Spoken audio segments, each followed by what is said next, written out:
Nagbili nga ho pala ako ng manok, isang hita ng manok, isang pakpak at pinagayat ko na nga rin ho pala doon sa binilhan ko ng manok.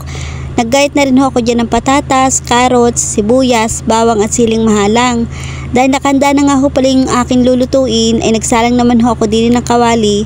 Tapos naglagay nga ho pala ako dyan ng kaunting mantika.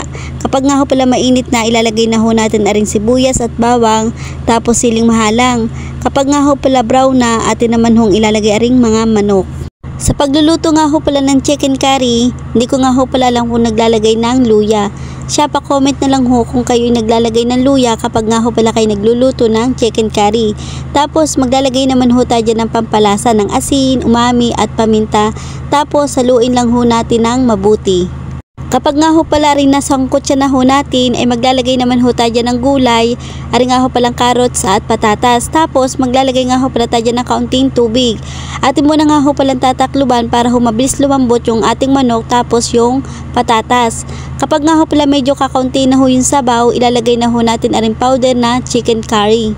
Tapos haluin lang ulit natin ng mabuti para ho yung powder na nilagay natin diyan ay kumalat ho din sa ating niluluto. Kapag nga ho pala kakaunti na yung sabaw at medyo paiga na nga ho pala ari, ay maglalagay naman ho tayo dyan ng gata. Ang ginamit ko nga ho palang gata diyan, ari nga ho palang Coco Mama. Tapos maglalagay din nga ho pala tayo dyan ng kaunting suka. Kapag nga ho pala ganito na yung luto at medyo malapot na nga ho pala yung sabaw, ibig sabihin nga ho pala na rin ay luto na.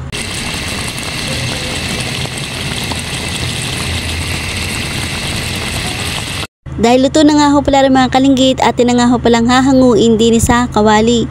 Habang hinahango ko nga ho pala rin mga kalinggit din sa kawali, talaga namang amoy pa lang ho ay nakakagutom na. Dahil luto na nga ho pala rin mga kalinggit, ay pwede na nga ho pala tayong kumain. Ano pa ho ang iniintay nyo dyan mga kalinggit? Kumuha na kayo dyan ng kain na bahaw. Kung wala naman ho, di yung mainit na kanin at sumabay na ho kayong kumain din.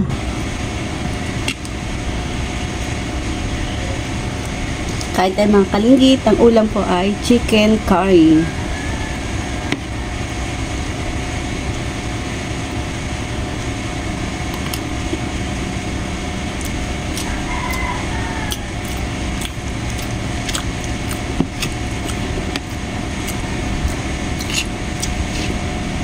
Sarap. Sarap ng pagkakaluto po.